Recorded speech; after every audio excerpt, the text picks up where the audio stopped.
وفي مقدمتها ظاهرة التطرف والإرهاب استخدام الثقافات. Dalam setiap pertemuan kenegaraan, Raja Salman terus menekankan pentingnya kerjasama dalam penanggulangan radikalisme, terorisme, serta krisis politik di dunia Islam.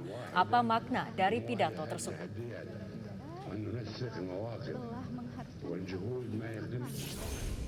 Sejumlah nama besar tidak lolos seleksi komisioner OJK. Panitia seleksi calon Dewan Komisioner OJK membantah tidak transparan dalam proses penilaian calon Dewan Komisioner Otoritas Jasa Keuangan.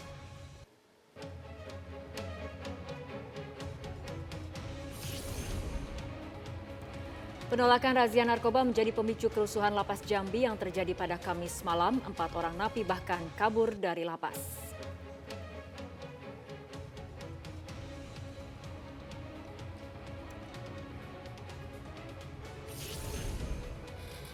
Anda kembali menyaksikan Prime Time News. Program ini akan memberikan informasi terpilih yang terjadi sepanjang hari ini dan menyajikannya dengan mengemas makna dalam sebuah berita. Saya Andini Effendi. Ya, dan saya Fitri Megantara akan menemani Anda selama 90 menit ke depan. Pertemuan Raja Salman dengan perwakilan Ormas Islam di Indonesia. Akankah peristiwa tersebut menjadi tonggak peran penting Ormas Islam di Indonesia? Sejumlah nama besar yang berlatar belakang politik dan perbankan gagal lolos dalam seleksi pemilihan komisioner Otoritas Jasa Keuangan atau OJK. Akan seperti apa calon komisioner OJK yang ideal dan peran penting lembaga ini dalam sistem perekonomian Indonesia akan kita bahas dalam Prime Time News hari ini. Ya, selain itu kita juga akan membahas mengenai kerjasama kelautan dan perikanan yang telah ditandatangani oleh pemerintah Indonesia dan Arab Saudi. Hari ini kami akan bertanya langsung ke Menteri Susi Pujiastuti, konkret kerjasama yang akan dilakukan. Dan inilah Prime Time News lengkapnya, makna dalam sebuah berita.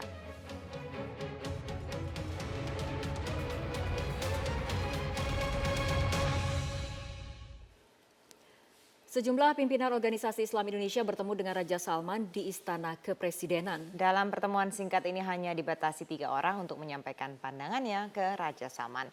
Dalam pembukaan, Presiden Joko Widodo menyampaikan terima kasih kepada pemerintah Arab Saudi atas tambahan kuota sebanyak 53.000 untuk musim haji tahun 2017. Pertemuan juga diisi dengan dialog, namun hanya dibatasi 3 orang untuk menyampaikan pandangan dan salah satu di antaranya adalah Ketua MUI, Kiai Haji Ma'ruf Amin. Ya, sejumlah tokoh Islam juga hadir dalam pertemuan kali ini. Dalam pertemuan tersebut juga menjadi ajang diskusi kemasyarakatan khususnya umat Islam.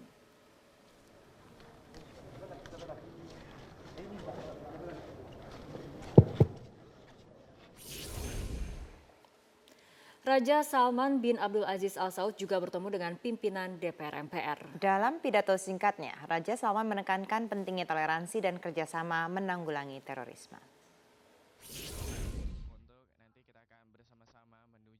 Raja Arab Saudi Salman bin Abdul Aziz Al Saud melakukan kunjungan kehormatan ke gedung DPR Senayan. Kunjungan Raja Salman mengenang kunjungan Raja Faisal 47 tahun yang lalu di tempat yang sama. Kehadiran Raja Salman bin Abdul Aziz Al Saud disambut antusias anggota DPR. Hampir semua anggota bersiap dengan kamera telepon genggam untuk mengabadikan peristiwa penting ini. Dalam pidato, Ketua DPR Setia Novanto menyatakan kunjungan Raja Salman menandai babak baru hubungan Indonesia dengan Arab Saudi yang makin mempererat hubungan kedua negara. Setia Novanto menyambut baik penandatanganan 11 nota kesepakatan antara pemerintah Indonesia dengan Arab Saudi. Juga disinggung mengenai permasalahan TKI dan kuota haji Indonesia yang menjadi aspirasi masyarakat Indonesia. Agar masalah tenaga kerja Indonesia dapat dicarikan solusi yang terbaik sehingga dapat dipulihkan kembali dengan tetap menghormati sistem hukum kerajaan Arab Saudi. Apabila terdapat warga negara Indonesia yang bersalah, maka atas nama rakyat Indonesia kami mohon kemurahan hati Sri Baginda untuk memberikan ampunan. Di hadapan 1.400 undangan pun Raja Salman menyampaikan ucapan terima kasih atas sambutan yang ramah. Raja Salman mengingatkan pentingnya toleransi dan kerjasama untuk menanggulangi kelompok terorisme. أود أن أستهل كلمتي بالإعرابي عن بلغ تقديرنا لحكومة وشعب الجمهورية الأندونيسية. Sejumlah tokoh nasional hadir di gedung DPR RI, diantaranya Presiden ke-6 RI Susilo Bambang Yudhoyono dan mantan Wakil Presiden RI Tri Sutrisno, juga sejumlah pimpinan partai politik. Tim Liputan Metro TV. Setelah berpidato di parlemen, Raja Salman bin Abdul Aziz Al Saud juga mengunjungi Masjid Istiqlal di Jakarta Pusat. Kedatangan Raja Salman di Istiqlal disambut langsung oleh Presiden Joko Widodo dan antusiasme masyarakat.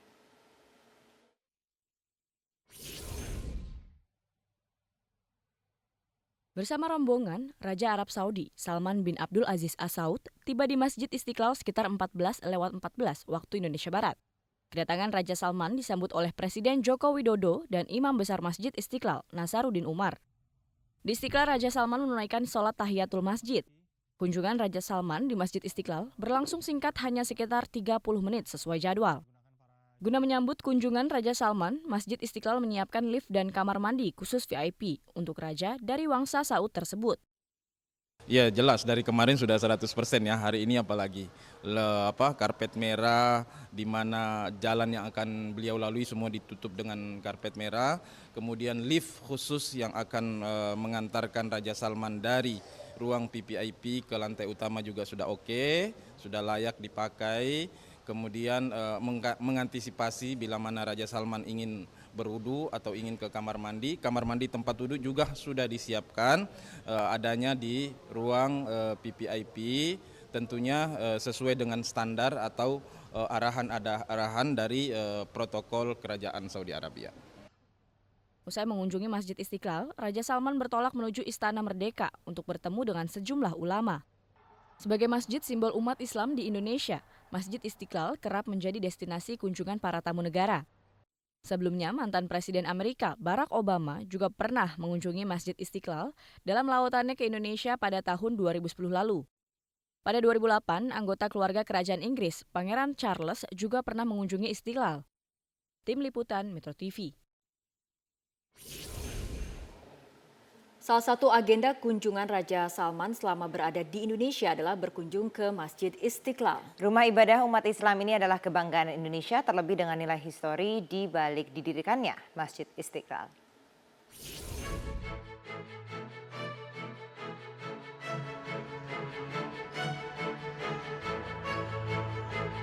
Masjid Istiqlal, masjid kebanggaan Indonesia.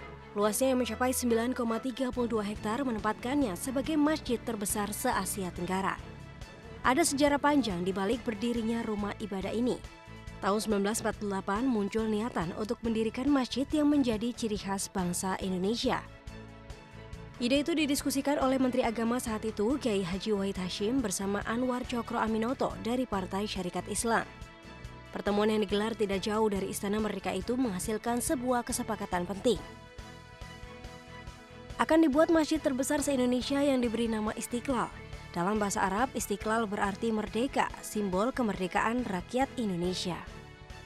Tahun 1953, Presiden Soekarno menyambut baik rencana tersebut.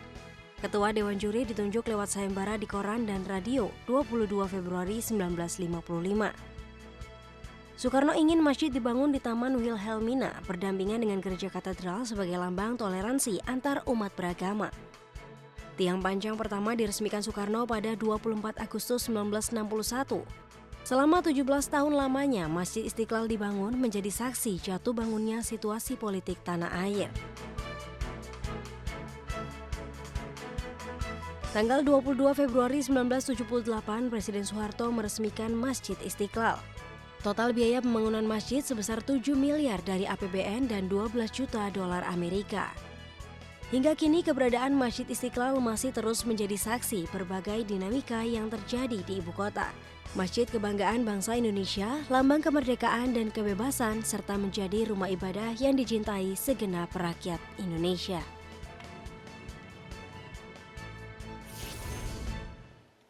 Apa makna dari pertemuan Raja Salman dengan perwakilan Ormas Islam Indonesia? Informasinya sesaat lagi.